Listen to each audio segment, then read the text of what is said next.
Looking for financial insights you can trust? How do you protect yourself as an investor? What's the strategy? I think it's really simple. I think you just want to be diversified in your portfolio. The Payne family brings real-world experience to every conversation. Well, I think that's the problem right now is, right, a lot of people that are close to retirement, they're taking so much risks. And if we do get a big sell-off, it could derail their retirement. Listen to the Pain Points of Wealth on the Red Apple Podcast Network. This episode is brought to you by Progressive Insurance. Fiscally responsible, financial geniuses, monetary magicians. These are things people say about drivers who switch their car insurance to Progressive and save hundreds. Visit Progressive.com to see if you could save. Progressive Casualty Insurance Company and Affiliates. Potential savings will vary, not available in all states or situations. Yes, that's me. 5 o'clock. Good morning. It is Monday, December 15th. Your forecast from the 77 WABC Weather Center. Sunshine this morning, clouds this afternoon. Going to be awfully cold, though. High 28. Tonight and overnight, cloudy, low 22. And then Tuesday, sunshine, high 33. I will point out by the end of the week, we'll be in the 50s. But right now, we have to suffer through this. So if you're walking out the door with us right now, it's 17 and clear in Rye up in Westchester County. It's 29 and clear in Egg Harbor in New Jersey, and it's 17 and clear right outside our Midtown studios. This is the Top 5 at 5. We are waking up to slippery streets and school closings. New York responds to the massacre at Bondi Beach. Cops bust a bad news mailman out on Long Island. Governor Murphy talks about the end of his years in Trenton. And someone stole Christmas from a local city councilman's office. All right, let's get into it at 5:01. Let's talk about the fact that that snowfall was just beautiful. I was talking about it with Lionel this morning. I walked out with the dog yesterday morning at about 7:30. I had the snowstorm to myself. It was fantastic. It was gorgeous out there. Still is, but now you have to deal with the fact that some of that snow melted yesterday. It is frozen, and the roads, I can tell you, it can be treacherous in some places, for sure, on side streets that have not been dealt with.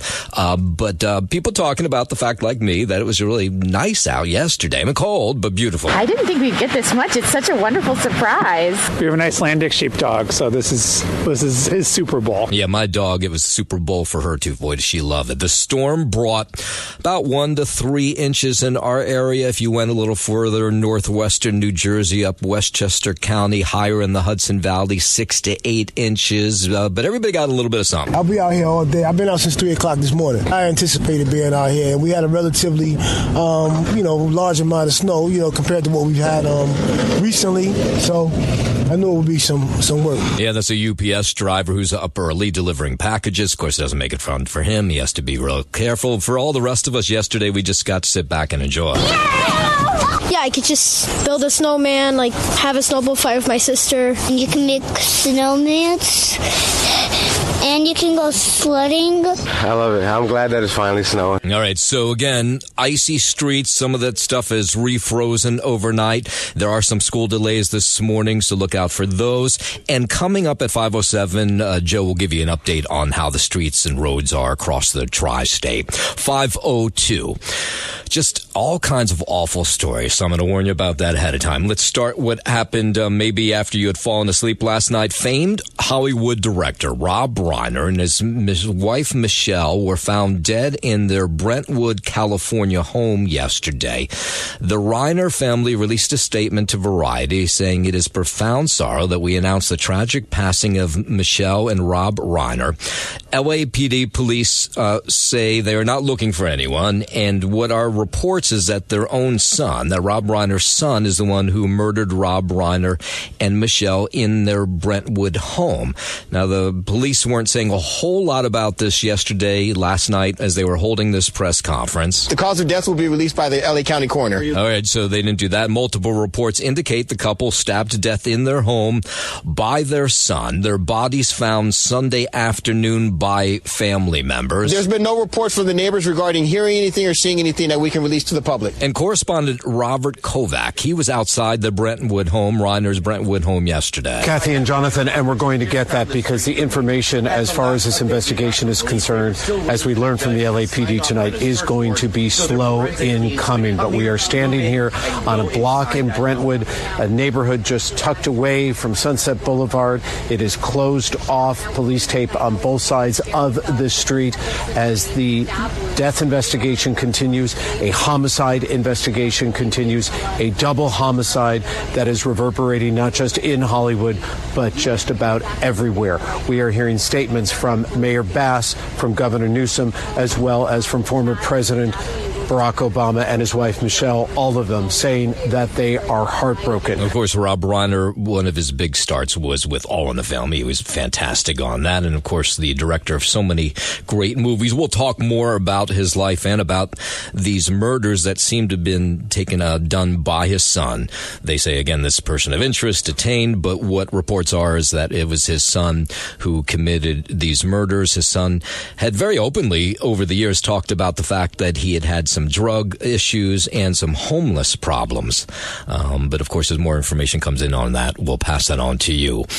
Out to Rhode Island, that person of interest detained in connection with Saturday's deadly shooting at Brown University, they have been released now. That's what the Providence mayor is telling us. Police releasing the man who had been detained earlier Sunday because they say evidence now points in a different direction in that mass shooting on the Brown University campus on Saturday. The shooting left 2 students dead, 9 others injured at the Ivy League school, which is in Providence. Here's the mayor of Providence, Mayor Brett Smiley, saying, as you might guess, the community there just in total shock. And now that the initial phase of the investigation has made some progress, we're turning our attention to caring for our neighbors, both the Brown community, the broader Providence community, and truly all of Rhode Island.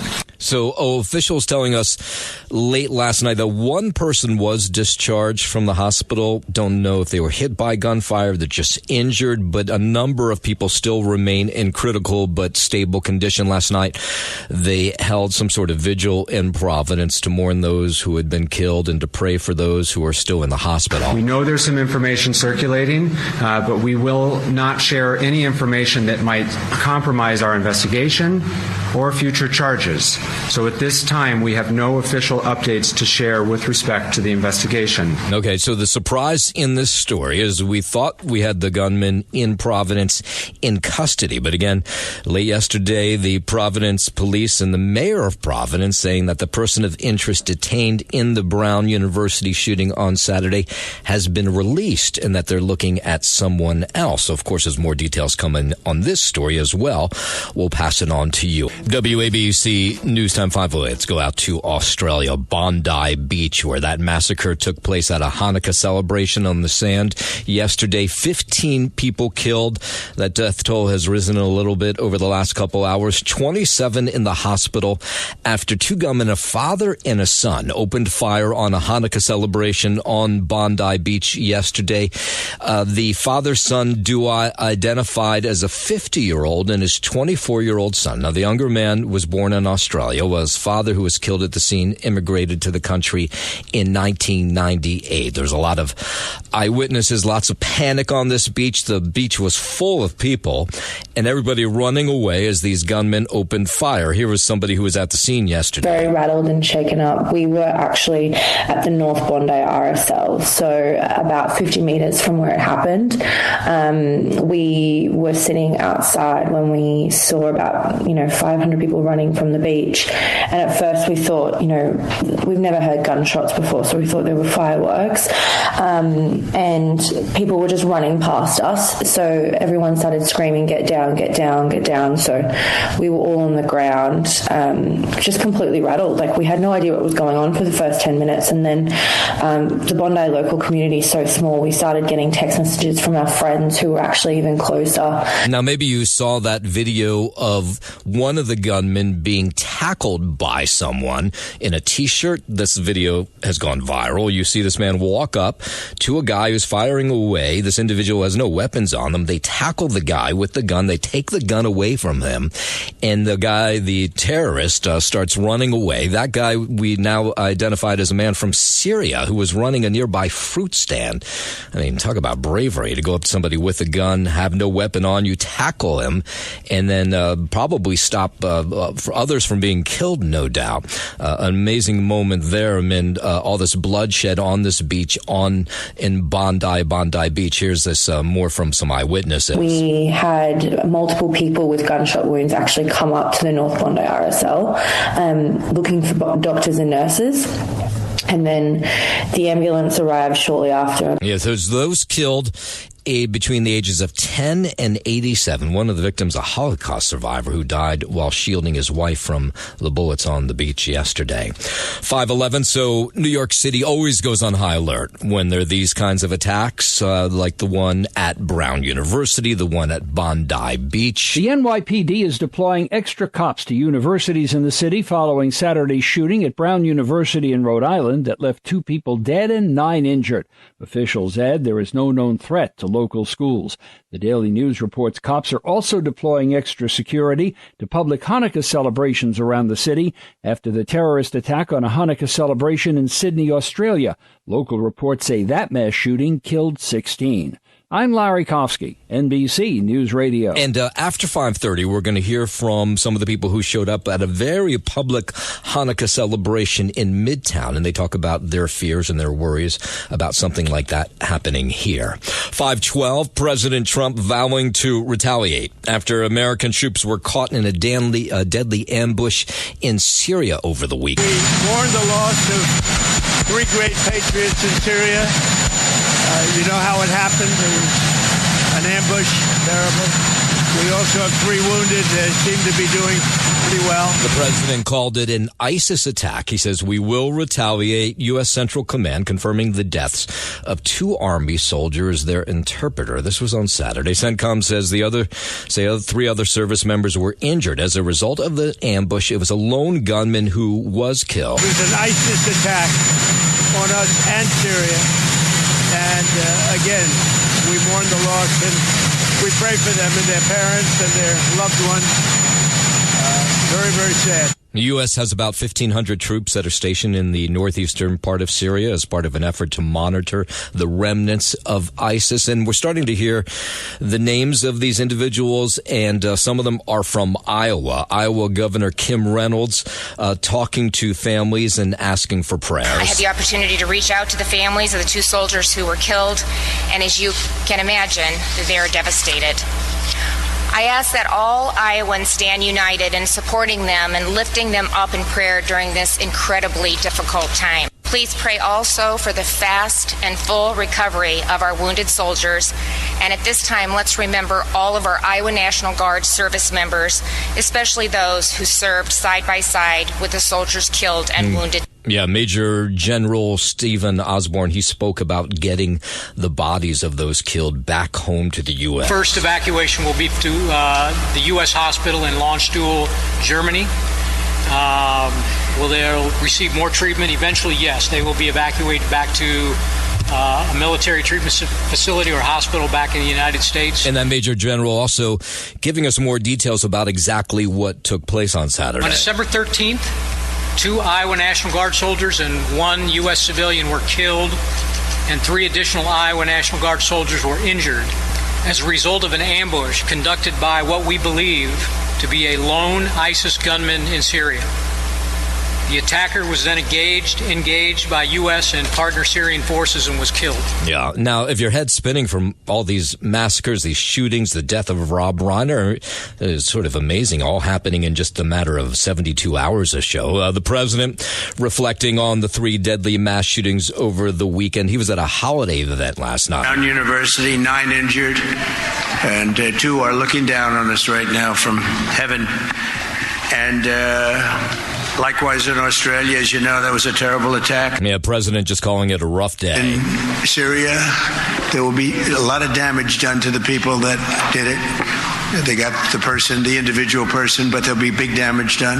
Yeah. In a moment, we will tell you there's a new approval rating of the president that's come out, and we'll hear from the Nobel Peace Prize winner, Maria Corina Machado, who is thanking the president for all he's done for Venezuela. We'll get into both of those stories coming up in just a moment. But first, 5:15, let's head over to the 77 WABC Sports Desk. Happy Monday. Good morning, Justin Ellick. Happy Monday. Good morning to you, Noam Laden. Start here with Week 15 across the NFL at MetLife. Giants fell 29-21 to the divisional rival Commanders. The only NFL game this week with no playoff implications had a far bigger bearing on draft positioning. Giants in defeat moved a step closer to the top pick, a last place finish in the NFC East, and potentially front office changes with the coaching search evidently already coming. Jackson Dart was escorted off the field by trainers to the sideline, went into the blue medical tent for a concussion evaluation after taking a big hit on a designed run in the fourth. He missed only 2 plays while getting cleared, but did not understand why he was pulled. Don't you remember when Brian Daboll got fined like $100,000 for like tampering with that whole process? And Jackson Dart's wondering why he had to spend a few minutes in the blue medical tent for his 2-11 New York Football Giants. Right. It is kind of amazing. And I was the dude who was sitting in the crowd to watch the 2-11 I saw Giants. that picture. That looked nice, though. It looked like you had a good time. I'll tell you what, if it was cold there, I mean, I thought I was going to lose a finger, maybe a toe at Lincoln Financial Field in Philadelphia. You were watching the Eagles, eh? It was painful, really painful to the point where I have never felt this type of pain in my hands due to coldness before. You wore gloves, right? Yeah. Okay. Women's gloves, though, they were too tall and they were too small. Yeah, because I had 2 lefts. I got left with 2 lefts in my. Come on. I thought I had to keep one hand in your pocket and one with the glove on. No, like I thought I had a pair of my own gloves, but it turns out there were 2 left-handed gloves. Oh, that's hysterical. So my brother-in-law, I went with, and they were women's gloves, and they keep you warm. That's my brother-in-law brought my older sister's gloves. They were 3 sizes too small.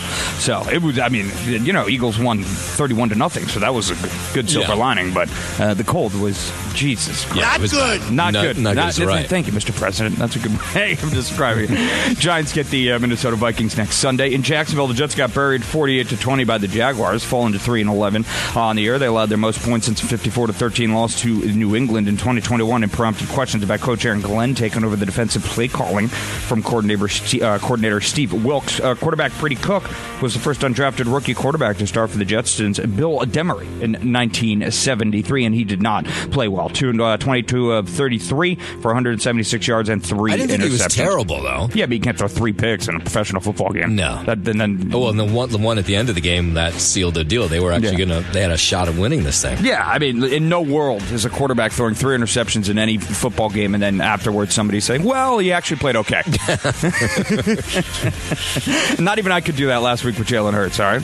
So fair enough. All right, there you go. Tonight, Monday Night Football, 8:15 p.m. kickoff. 6-7 Dolphins. They're at the 7-6 Steelers. Steelers, they're 3-point home favorites. And quickly here to the hardwood, the Nets. They got a big convincing victory last night, 127-82 over the Milwaukee Bucks. Go figure. They're the only team out of everybody. Yeah, exactly. Yesterday was the and Nets. A really convincing victory at that. I mean, you could have gone through the Nets' entire schedule this year, and I couldn't have circled one game where they might have scored this many more points than their opposing team. And the Milwaukee Bucks in that, I mean, obviously they're not having a great year, but, still some talent on the other end of the ball there. Up next for the Nets, they'll host Miami come Thursday night, and the Devils, they lost to the Ice last night in Jersey 2-1 to the Canucks. That is your Sports Gnome, and I'm Justin Ellick on 77 WABC. WABC News Time 520. President Trump withdrawing his pick for Deputy Director of the National Security Agency, the NSA. Republican Congressman from Nebraska Don Bacon shares in a post on X the administration was pulling Joe Francescan's nomination. This as the acting deputy director at the National Security Agency is set to retire at the end of the month. Bacon blamed infighting in the White House and the involvement of what he calls wacky Laura Loomer as the reason why the top 2 positions at NSA will continue to remain vacant. Loomer complained that Francescan had donated to the campaign of Colorado Congressman Jason Crow in 2023. Crow's one of 6 Democrats involved in a video advising members of the military they don't have to follow any illegal orders. I'm Scott Carr in Washington. A new poll finds President Trump's approval rating down just a little bit. The NBC News Decision Desk poll found 42% of those surveyed say they either strongly approve or somewhat approve of Trump's job as president. That's down 2% from early in September. 58% in the new poll say they either somewhat disapprove or strongly disapprove of his performance. I'm Tammy Trujillo. Nobel Peace Prize winner Maria Corina Machado signaling support for President Trump's strategy in Venezuela. Machado labeled the president as a champion of freedom as tensions continue to escalate between the two nations. We are facing not a conventional dictatorship.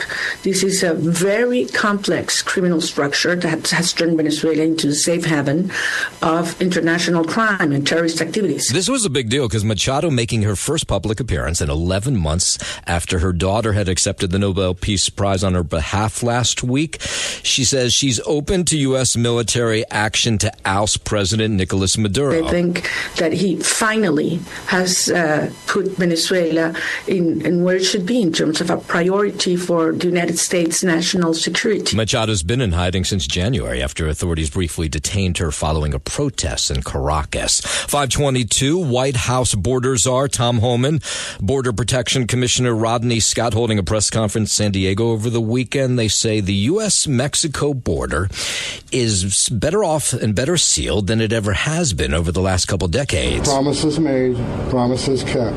And we're going to continue running down every lead of every child, and when we finish all those leads, we'll go back and do it all over again. Homan says that the Trump administration's policies at the border have created a secure border. People are not getting through like they used to. The attacks on the men and women of the Border Patrol and ICE are disgusting. These men and women put their lives on the line every day for this country to remove the worst of the worst. And Homan praising President Trump for not giving in to his critics. The Trump administration has sent a clear message. We are going to enforce immigration law without apology. A secure border means stronger national security. But most importantly, it means saving lives, saving aliens' lives, and saving Americans' lives. WABC News Time 523. Federal prosecutors charging 11 people now with stealing more than $2 million in COVID relief funds. Boy, there's a lot of people who did this during COVID, and they're still uncovering it. Here's the latest one. These individuals subverted the purpose of the COVID relief program that was designed to help small industry and small businesses make it through the pandemic. U.S. Attorney Greg Kehoe says the conspirators in this case created a plan to defraud the SBA with false applications under the disaster loan and paycheck protection programs that were laid out during the pandemic. This particular transaction involves the scheme that defrauded the Small Business Administration using COVID-19 programs. Yeah, so part of this deal is they have to pay back this money. I don't know how they do that, but it's like $2 million. We will not stop in pursuing these cases. We will do everything in our power to bring money that was taken from the United States people and bring it back to where it belongs. No, he's right about that. The defendants face up to 20 years in prison on each count that they face. Again, it's 11 in all. A new report claims that there's not much evidence to support the benefits of medical cannabis and that there could be actually more hidden risks than we've known about. The study, published this month in the journal JAMA, found that some FDA-approved drugs containing marijuana's active ingredient THC do provide benefits for things like chemotherapy-induced nausea and boosting weight in HIV patients. Use of cannabis for pain management, however, didn't have any solid clinical evidence of effectiveness. The researchers say there are real dangers, citing evidence that adolescents using high-potency cannabis have a higher chance of developing psychotic symptoms. I'm Tammy Trujillo. At 5:25, let's head out to the UK. Did you watch King Charles over the weekend? King Charles III talking about his cancer treatment that'll be scaled back. He provided the positive update in a televised address. We don't get a lot of these from the King. Today, I am able to share with you the good news that thanks to early diagnosis, effective intervention, and adherence to doctors' orders, my own schedule of cancer treatment can be reduced in the new year. Now, we don't know everything because we don't know what the exact type of cancer is that Charles was diagnosed with. That's never been revealed, but he did urge everyone to go out and be screened for cancer so they don't end up in a situation like he did. I know from my own experience that a cancer diagnosis can feel overwhelming. Yet, I also know that early detection is the key that can transform treatment journeys. This December, as we gather to reflect on the year past, I pray that we could each pledge, as part of our resolutions for the year ahead, to play our part in helping to catch cancer early. Yeah, it's a good pledge. Flu cases, they are on the rise in a bunch of states, and there's the CDC puts out the latest numbers. According to data released on Friday, there was an 8% spike in people testing positive for the virus last week. The latest available national data showed Colorado, New Jersey, New York, and Louisiana are experiencing high transmission of the virus, while the number of cases in Connecticut, Georgia, Idaho, Massachusetts, Michigan, Rhode Island, South Carolina, Texas, and Puerto Rico landed them in the moderate tier. So far, an estimated 2.9 million people have gotten sick this season, and about 1,200 have died. I'm Lisa Carton.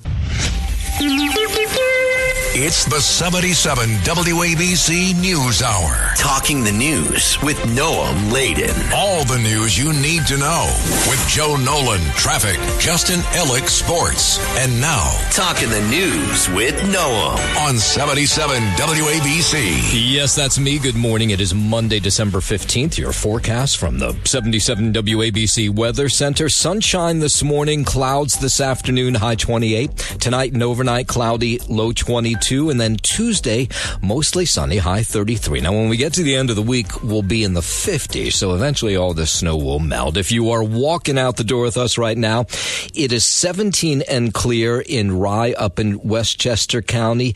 It is 19 and clear in Egg Harbor over in New Jersey. And it's 17 and clear right outside our Midtown studios. WABC News Time 541. Security ramped up for the first night of Hanukkah here in New York City as law enforcement agencies went on high alert following the mass shooting at that Jewish celebration in Bondi Beach in Australia that killed 16, injured more than 20 others.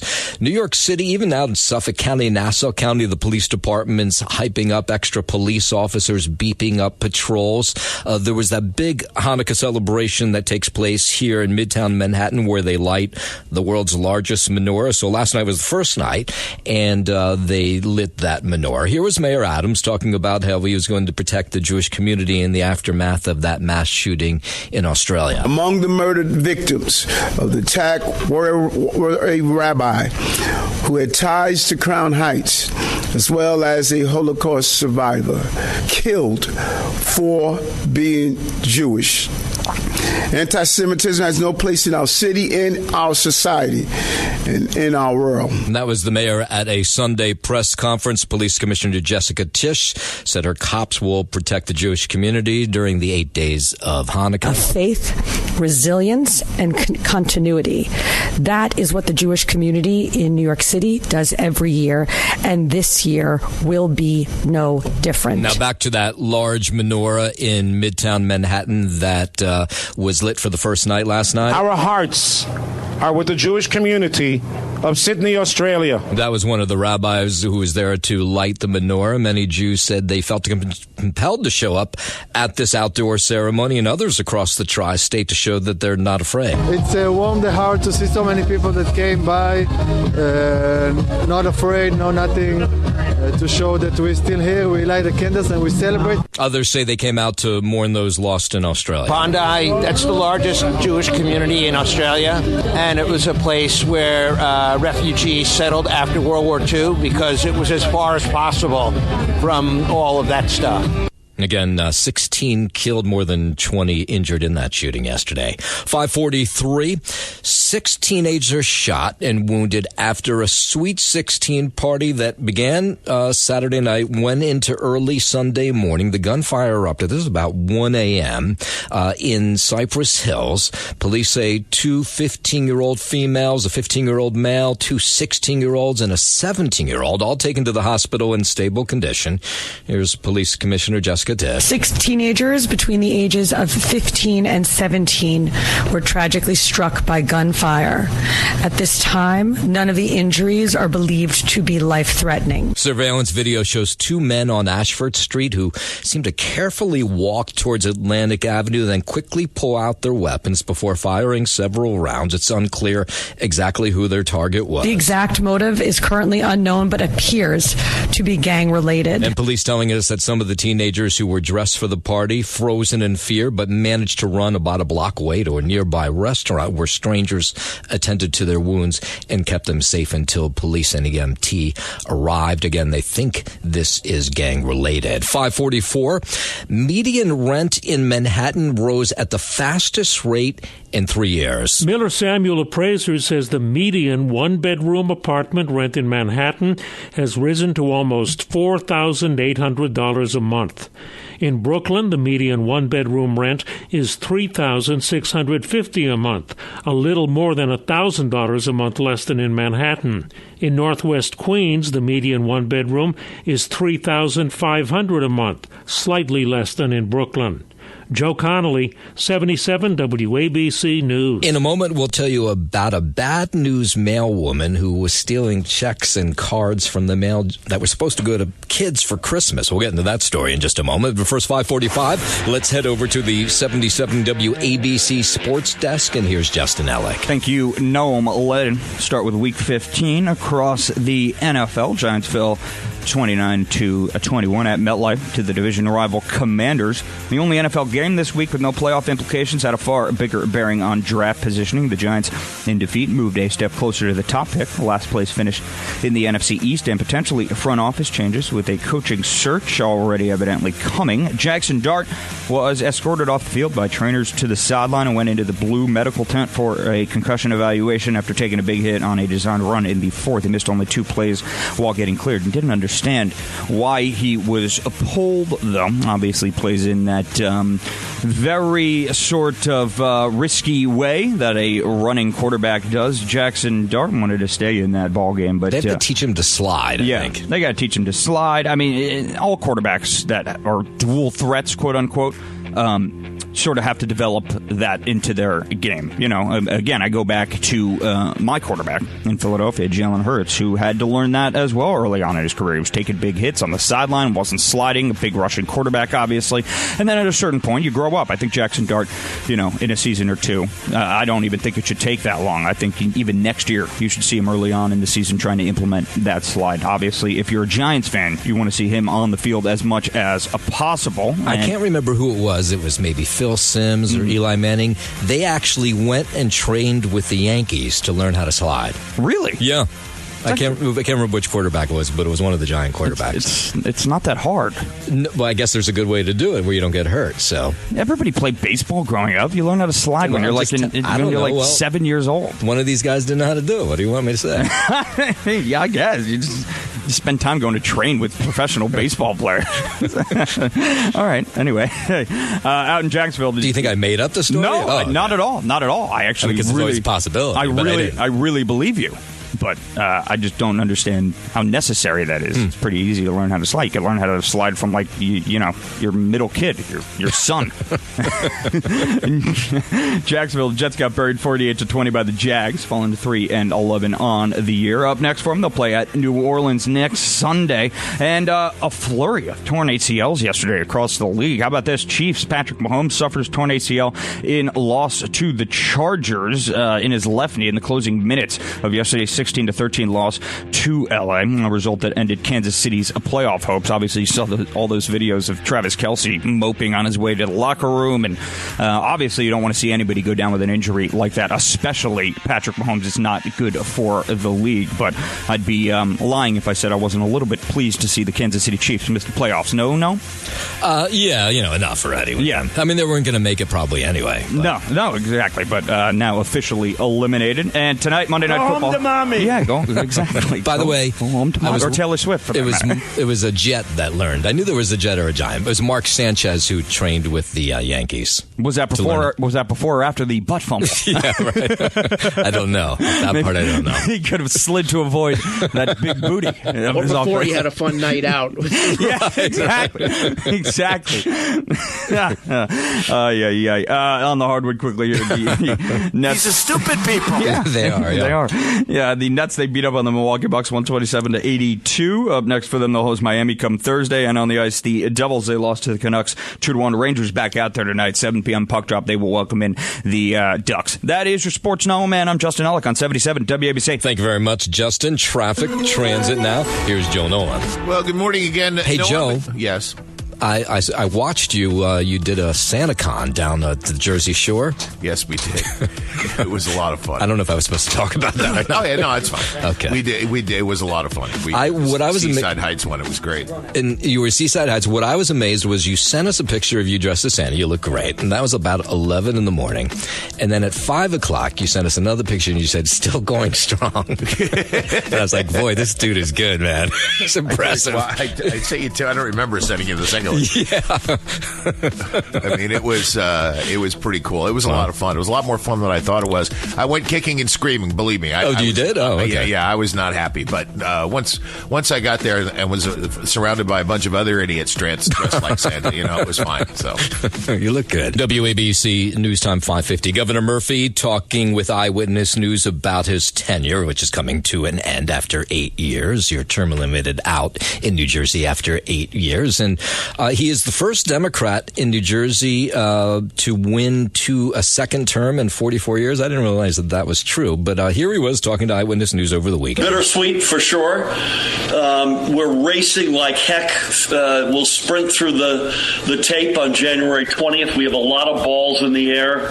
There's a lame duck agenda, but there are a lot of other things outside of legislation that we're working on. And at the same time, you sort of realize, at noon on January 20, it's over. And so there's some bittersweet, some poignancy to this time as well. I'm proud of what we've done. And again, we'll stay at it right till the last moment. And he says he really does think 8 years is about right. And he's ready to let someone else take control. That's going to be Mikey Sherrill. I actually am a believer in term limits. I think it's the right thing. I think 2 4-year terms gives you a long enough runway to assuming you win re-election, to get some meaningful stuff done. And I think we've done that. That feels to me about the right time.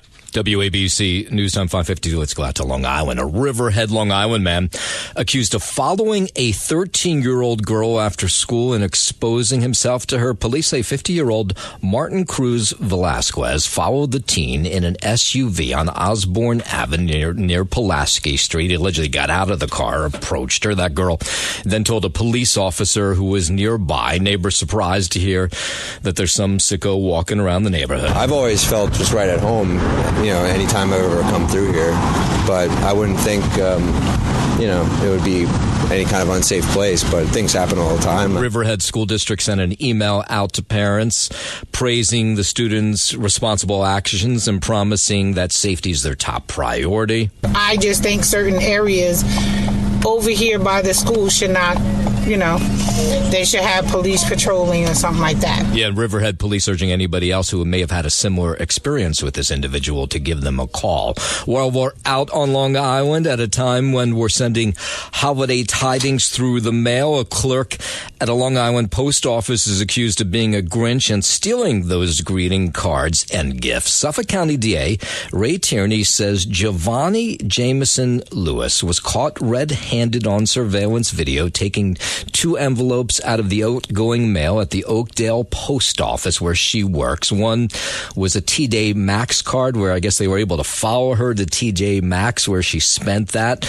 There was lottery tickets apparently that she used to scratch off, and so she was arrested. We began that investigation with the view of, was this a one-off or is this indicative given where she works? We are paying attention, and if you are going to engage in this conduct, we're going to notice it. Yeah, there's just cameras everywhere. The woman was arraigned on Friday, charges including grand larceny, criminal possession of stolen property, official misconduct. She, of course, lost her job with the post office as well. And people who were showing up at this post office were saying, oh, no, now I got to figure out whether one of my envelopes was the one that she opened, because they're not sure how many envelopes she rifled through. I mean, that's not fair. People work hard for their money, and they're giving a gift to somebody, and then they take it. That's not fair.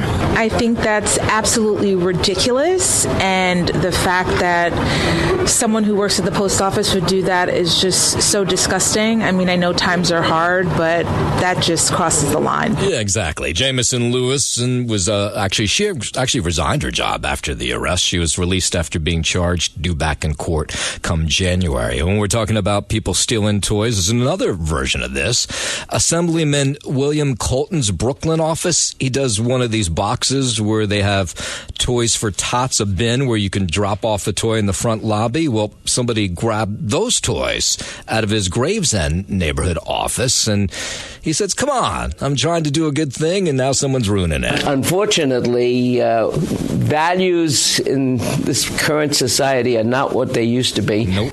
Maybe somebody had children that needed toys, but that's not the way to do it. It's not right to do that. And the Assemblyman says his office actually has seen a greater need this year for donations, so he said that makes it even more upsetting. Whenever there is a choice between, health care and rent and food and toys for the children, well, unfortunately, most parents are going to have to make the decision to cut back on the toys to the children. Now, he didn't tell us how many toys, but apparently it was a lot. Whatever loss we had will be made up by our energy and our efforts in continuing to collect toys. Yeah, so for those actually who want to help refill that box with brand new toys, they can be brought to Assemblyman Colton's district office. That's on 155 Kings Highway during office hours. Thanks for listening to the News Hour with Noam Laden. You can hear the News Hour with Noam Laden weekday mornings at 5 on 77 WABC. If you like the podcast, share it with your friends and listen anytime at WABCRadio.com and download the WABC Radio app. Hit that subscribe button on all major podcast platforms. Plus, follow WABC on social on Instagram, TikTok, Facebook, and X. See you next time for a new episode, so you never have to wonder. What the heck is going on here? Take my word for it. I live there. Come to Florida. Get pre-approved right now with my guy, Michael Kotze. Call him at 561-441-2730. He's got Choice Mortgage and a great real estate team. Get pre-approved right now. Michael Kotze, 561-441-2730. Buy in Florida right now. Don't wait. Save money on state taxes. Make your move today with Choice Mortgage. Trust me, Florida is waiting. This guy's so good, he did my commercials in Florida, too. Mike Kotze, 561-441-2730. Arrive.